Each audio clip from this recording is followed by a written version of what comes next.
오늘 말씀의 제목은 자기주장입니다. 이번 주 새벽 말씀은 계속해서 자기주장에 대한 말씀의 연속이었습니다. 그런데 오늘 본문 말씀 역시 자기주장에 빠진 베드로의 모습을 보여주고 있습니다.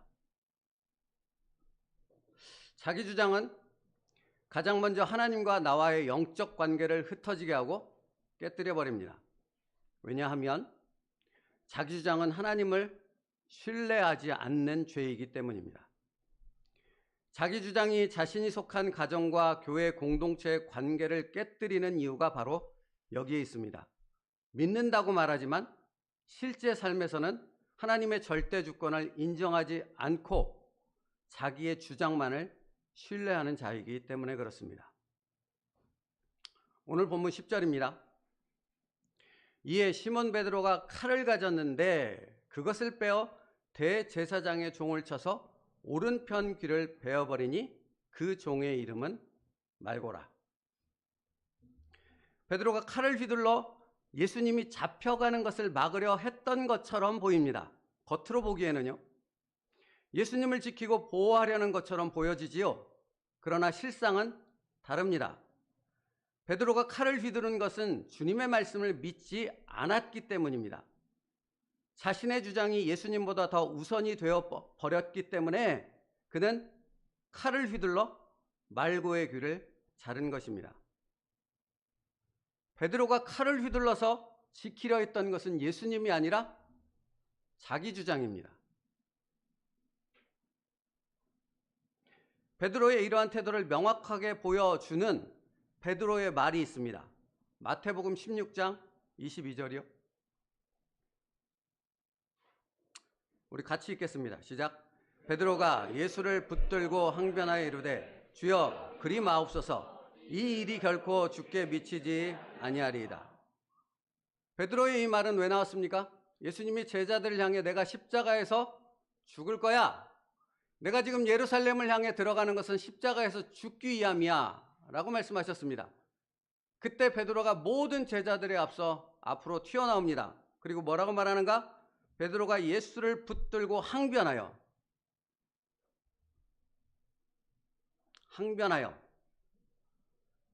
주여 그리 마옵소서 이 일이 결코 주께 미치지 아니하리이다. 이 고백 가운데서 무엇을 할 수 있습니까? 그런 일은 일어나지 않습니다. 주님, 내가 목숨을 걸고 그 일이 일어나지 않도록 막겠습니다. 그래서 칼을 휘두른 거죠. 성도 여러분, 자기 주장에 빠진 사람들은 하나님의 말씀을 듣지 않습니다. 들리지 않아요. 들으려 하지 않기 때문에. 여기 자기 주장으로 가득 찼는데 하나님의 말씀이 들어올 공간이 없는 거죠. 온통 자기 생각, 자기 주장입니다. 그 이유는 무엇입니까? 하나님을 전적으로 신뢰하지 않기 때문입니다. 누구를 신뢰합니까? 자기를 신뢰합니다. 베드로의 칼은 그것을 증거하는 겁니다. 주님의 말씀은 들리지 않는 거죠. 그 말씀을 신뢰하지 않는 거죠. 주님의 뜻이 십자가에서 하나님의 구속 계획이 십자가에서 죽으심을 통해 모든 사람을 구원하기 위한 그 구원의 사역이 이루어지는 것, 그 따위는 관심이 없습니다. 왜죠? 자기 생각이 가득 차 있으니까.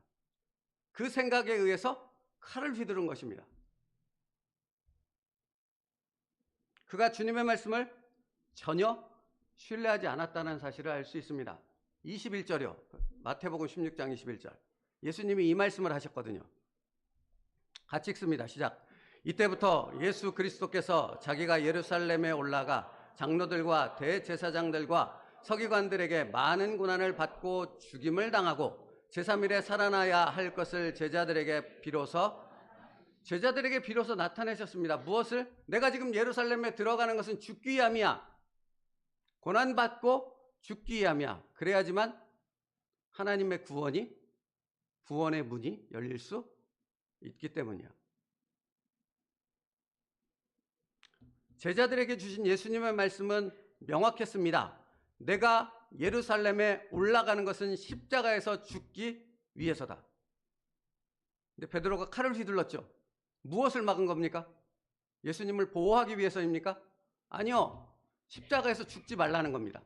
주님, 십자가에서 절대로 죽지 마십시오. 내가 목숨을 걸고 모든 것을 걸고 그것만큼은 막겠습니다. 이게 자기 주장의 실체입니다. 베드로는 주님의 말씀을 신뢰하지 않았습니다. 그래서 말씀을 듣지 못하고 전혀 깨닫지 못하는 것입니다. 여러분, 자기 생각에 가득하면 그 사람의 삶 가운데 나타나는 현상은 무엇인 줄 아십니까? 그는 영적 치매의 모습을 드러냅니다. 다른 모든 사람들은 듣는데 그 사람은 듣지 못해요. 희한하죠? 같은 자리에서 하나님의 말씀이 선포되는데 그 사람은 듣지 못해요. 나는 듣지 못했는데요. 이 반대도 있습니다. 다른 사람은 못 들었는데 그 말은 들어요. 근데 그 듣는 내용이 뭔지 아십니까? 자기를 시험에 들게 하고 자기 생각에 더 깊이 갇히게 만드는 그런 내용을 들었다고 주장합니다. 그런 경우를 얼마나 많이 경험했는지 모릅니다. 그걸 뭐라 그러냐면 영적 치매라 합니다. 영적 치매로 나타나는 현상을 계속하는데 창피하지 않습니다. 그게 문제가 되지 않아요. 놀랍지 않습니까? 그러면서 끊임없이 시험에 들었다고 끊임없이 주장합니다. 이런 현상이 왜 나타나는지 아십니까? 우리가 영적 존재이기 때문에 그렇습니다. 영적 존재라는 의미가 무엇을 의미하는지 아십니까? 우리는 성령의 다스리심을 받지 않으면 사탄의 지배를 받는다는 의미입니다. 영적 존재이기 때문에. 당신이 성령께 굴복하여 당신의 삶을 내어드리지 않으면 당신은 중도에 있지 않는다고요. 늘 말씀드리지 않습니까? 믿는 사람과 믿지 않는 사람을 말하면서 어떤 사람이 이렇게 말합니다. 나는 중간에 있어. 나는 믿는 것도 아니고 믿지 않는 것도 아니야. 나는 중간이야. 중도에 있어. 중도는 없습니다. 사단이 속이는 거지. 성경은 이 중간은 없다고 말한다고요. 영적인 세계에서 성령의 다스리심을 받든지 아니면 사단의 지배를 받든지 둘 중에 하나입니다. 영적 치매는 자신의 삶을 사단에게 내어준 결과로 나타나는 것입니다. 그래서 창피하지 않아요. 반복해도 이상하지 않아요.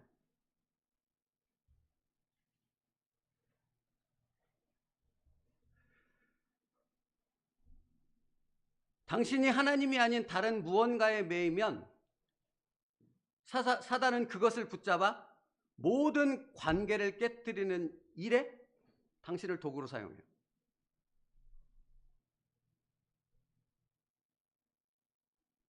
베드로는 사단이 사용하는 강력한 도구로 바뀌어버렸습니다. 그래서 칼을 휘둘렀던 것입니다.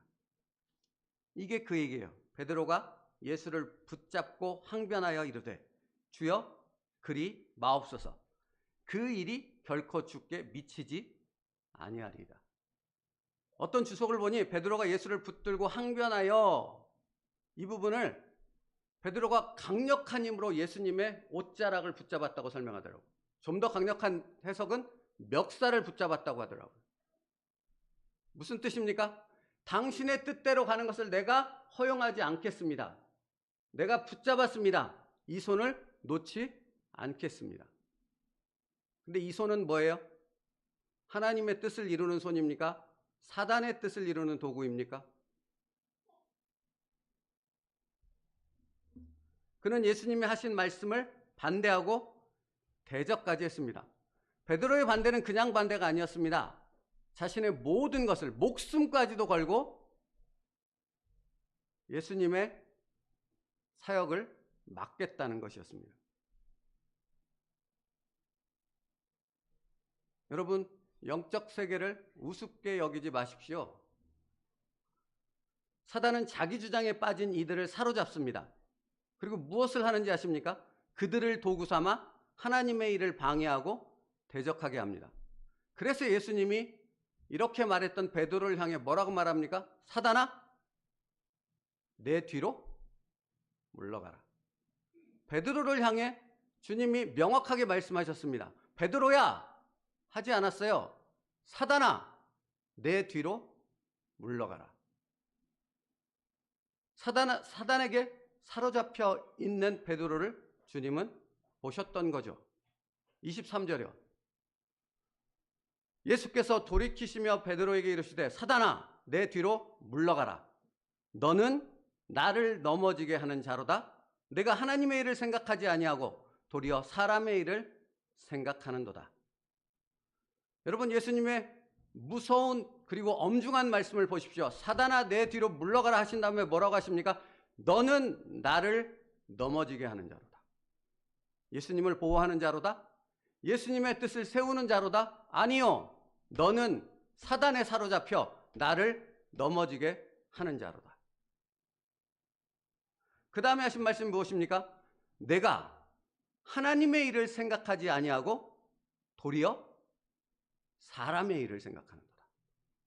자기 주장은 사람의 생각입니까? 하나님의 생각입니까? 여기 주님이 말씀하지 않습니까? 분명히 너는 하나님의 일을 생각하지 않고 누구의 일을 생각해요? 사람의 일, 자기 생각이요.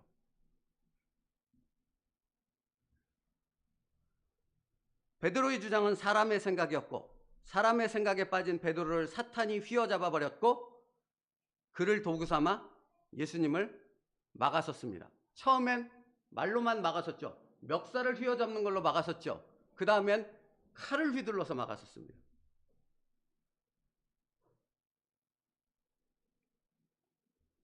베드로가 막아선 것은 사단이 아니라 하나님의 뜻을 이루려는 예수님이었다고요. 여러분, 지금 이 사건이 기록된 마태복음 16장과 오늘 사건 요한복음 18장이 기록된 사건 사이에는 분명한 시간차가 있습니다. 그렇죠? 뭐 그것이 얼마가 되는지는 잘 모르겠습니다만 시간의 흐름이 분명히 있었다고요. 근데 베드로는 바뀌지 않았다는 겁니다. 바뀌지 않았다고요. 오히려 더 강력해졌지. 말로만 예수님을 막았었던 베드로가 이제는 실제로 칼을 들고 예수님의 뜻을 반대하고 막아선 것입니다. 자기 주장에 빠지면 하나님의 통치, 절대적인 그분의 주권을 인정하지 않기 때문에 사단의 도구로 하나님의 뜻을 반대하는 길을 갈 수밖에 없는 것입니다. 의의 도구로 자신을 하나님께 드려야 할 자가 스스로 불의의 도구로 자신을 사단에게 내어 주었기 때문입니다. 나는 아니라고 생각하십니까? 그렇지 않습니다. 누구나 이것에 빠질 수 있습니다.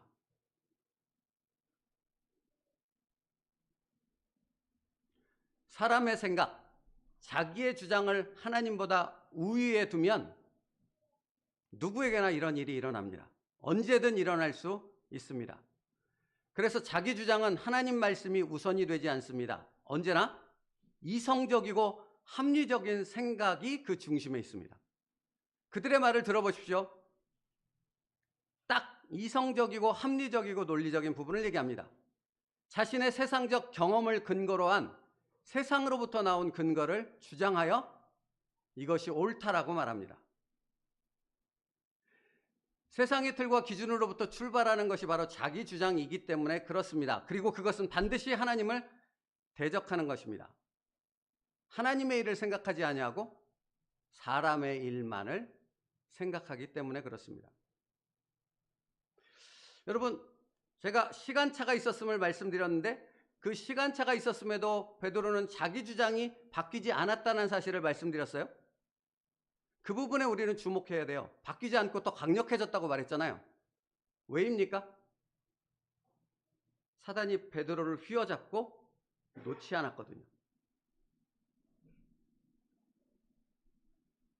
내가 내 생각을 고집하고 있잖아요. 그건 마치 내가 내 삶을, 내 주장을, 내 판단을 실현하는 것처럼 보여지잖아요. 겉으로는. 아니요. 그 안에는 사단이 그를 휘어잡는 겁니다.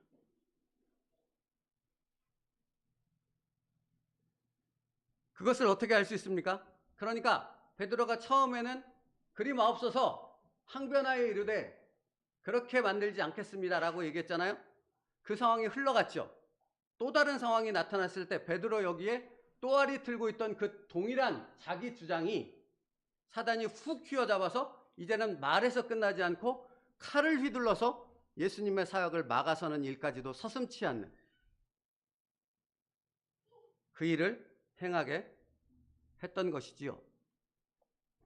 이에 시몬 베드로가 칼을 가졌는데 그것을 빼어 대제사장의 종을 쳐서 오른편 귀를 베어버리니, 이것이 바로 그것을 말씀하고 있는 것입니다.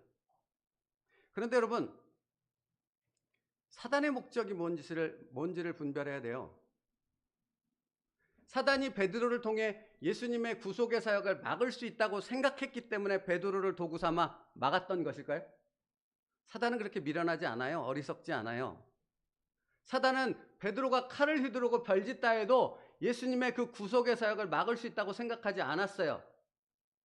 절대로. 그러면 사단은 왜 베드로를 통해 칼을 휘둘러서 예수님을 막게 했을까요? 관계를 깨뜨리기 위함이라. 베드로와 하나님과의 관계가 여지없이 부서져 버리거든요. 베드로가 사단의 도구가 되어졌을 때 그 예수님이 세우신 공동체 안에서 사단이 기뻐하는 그 관계를 깨뜨리는 일이 가득하게 되거든요. 그게 사단의 목적이에요. 사단이 어찌 하나님의 뜻을 막겠습니까? 사단이 자기 주장에 갇힌 당신을 격동케 하는 목적은 무엇입니까? 하나님과 당신의 영적 관계를 흩어지게 하고 깨뜨려버리는 것이 목적입니다. 당신이 속한 가정과 교회 공동체의 관계를 깨뜨려 분란과 분쟁, 혼란을 야기시키는 것이 그 목적이 있다고요.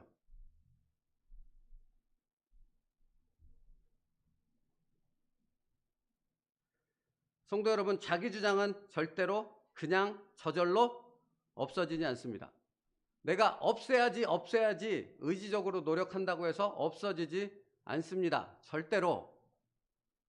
자기 주장은 죄라니까요. 여러분이 여러분의 죄를 스스로 해결할 능력이 있으십니까? 없죠. 죄를 해결할 수 있는 길은 무엇밖에 없습니까?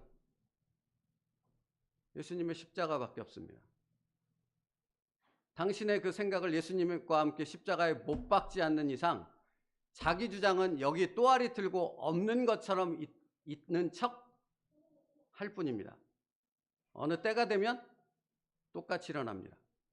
10년이 지나도 똑같습니다. 똑같은 상황에 내 이성적인 사고와 경험과 논리에 벗어나는 어떤 세상적인 기준을 갖고 얘기하는 그것을 벗어나는 일이 탁 걸리잖아요. 그걸 스스로 휘어잡아요. 나는 그 부분에 대한 올바른 판단에 의해서 휘어잡았다고 생각하죠. 근데 뒤에서 사단은 그런 당신을 휘어잡아요. 그게 자기 주장입니다. 그래서 예수님께서 그 자기 주장을 없앨 수 있는 방법을 마태복음 16장에서 말씀하세요. 24절. 25절이네요. 잘못 썼네요. 25절. 같이 읽겠습니다. 시작. 누구든지 제 목숨을 구원하고자 하면 잃을 것이요. 누구든지 나를 위하여 제 목숨을 잃으면 찾으리라. 24절의 말씀에 뭐가 있냐면 이에 예수께서 제자들에게 이르시되 누구든지 나를 따라오려거든 자기를 부인하고 자기 십자가를 지고 나를 따를 것이니라 라고 말씀하십니다. 자기 주장은 그냥 없어지지 않는다고요. 사단이 휘어잡고 있으니까. 어떻게 없어진다고요? 예수님의 말씀을 따라 자기 십자가를 지고 그 생각을 못 박지 않는 이상은 자기 주장이 없어지지 않습니다. 내가 죽으면 사라집니다. 내가 죽지 않으면 끝까지 갑니다. 그러니까 말씀 앞에서 무조건적 항복을 선언하라고 말씀드리는 것입니다. 성령의 다스리심 앞에 절대적인 복종을 선포하지 않는 이상은 자기 주장은 사라지지 않습니다. 당신의 삶과 가정과 공동체를 고통과 혼란 속에 몰아넣어도 절대로 사라지지 않습니다. 사단이 순순히 놓아주지 않기 때문입니다. 그래서 예수님께서 베드로에게 오늘 본문 11절에서 이렇게 말씀하셨던 것입니다. 예수께서 베드로더러 이르시되 칼을 칼집에 꽂으라. 아버지께서 주신 잔을 내가 마시지 아니하겠느냐. 십자가를 지고 자기를 부인한다는 것이 무엇입니까? 아버지께서 주신 잔을 내가 마시지 아니하겠느냐. 이게 자기 부인이에요. 다른 설명이 필요합니까? 자기 부인이라는 단어와 자기 주장이라는 단어는 매우 비슷하지 않습니까? 근데 그 의미는 전혀 상반된 의미를 갖죠. 자기 부인은 아버지께서 주신 잔을 내가 마시지 않겠느냐. 아버지여 이 잔을 내게서 옮기시옵소서. 그러나 내 뜻대로 마옵시고 아버지의 뜻이 이루어지기를 원하나이다. 이것이 자기 부인입니다. 그러면 자기 주장은 아버지의 뜻은 상관없습니다. 내 뜻이 옳습니다. 언제나.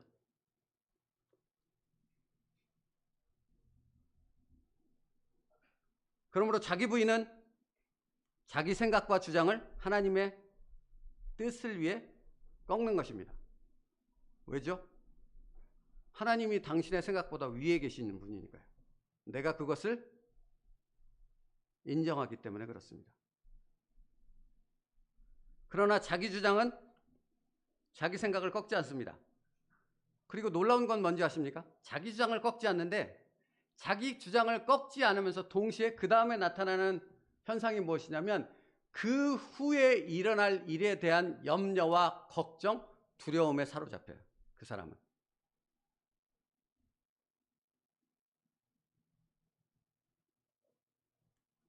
왜냐하면 하나님에 대한 신뢰가 없기 때문에 이 세상이 주는 불안과 두려움을 없앨 수 없기 때문에 그렇습니다.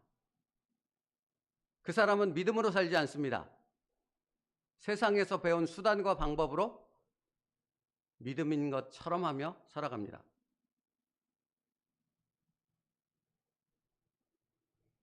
오늘 주님께서 우리에게 다시 명확하게 말씀하십니다. 너희가 나를 따라 오려느냐? 너희가 나를 따라 오려느냐? 누구든지 나를 따라오려거든 자기를 부인하고 자기 십자가를 지고 나를 따르는 길밖에는 없다 하십니다. 다른 길은 없습니다. 다른 방법은 없습니다. 내가 십자가에서 예수님과 함께 죽지 않고서는 나는 하나님의 뜻을 이루는 자가 아니라 하나님의 일을 대적하는 베드로처럼 될 수밖에 없습니다. 말씀 마치겠습니다. 하나님은 당신의 이름을 엘샤다이라 말씀하셨습니다. 엘샤다이가 무슨 뜻인지 아십니까? 나는 전능한 하나님이라. 아까 자기 주장에 갇혀있는 사람은 자기 주장을 끊임없이 내세우면서 그 위에 뭐 한다 했습니까? 두려움과 염려와 근심에 사로잡혀서 어찌할 줄 몰라 한다 했잖아요. 엘샤다의 하나님께서 말씀하십니다. 나는 완전하다. 나는 전능하다. 네가 네 주장을 하지 않아도 나는 내 뜻을 완전하게 완벽하게 이루어갈 전능하신 하나님이다. 그러므로 너는 나만을 신뢰해라. 그것이 진리입니다. 진리를 따를 수 있는 세움누리교회 모든 성도 되기를 축복합니다. 기도하겠습니다. 예수께서 베드로더러 이르시되 칼을 칼집에 꽂으라. 아버지께서 주신 잔을 내가 마시지 아니하겠느냐. 주님, 주께서 어떤 대적과 어떤 유혹과 어떤 방해가 있을지라도 하나님의 뜻을 이루기 위해 그 시작하신 걸음을 멈추지 않으셨던 것처럼 우리도 우리의 주장을 꺾고 오직 전능하시고 완전하신 그 하나님의 뜻을 붙잡고 그분을 신뢰함으로 그분의 도구로 나의 모든 삶을 내어드릴 수 있는 온전한 순종으로 나아가게 하여 주시옵소서. 그것만이 내가 살고 공동체가 살 수 있는 길입니다. 예수님의 이름으로 기도 올리옵나이다. 아멘.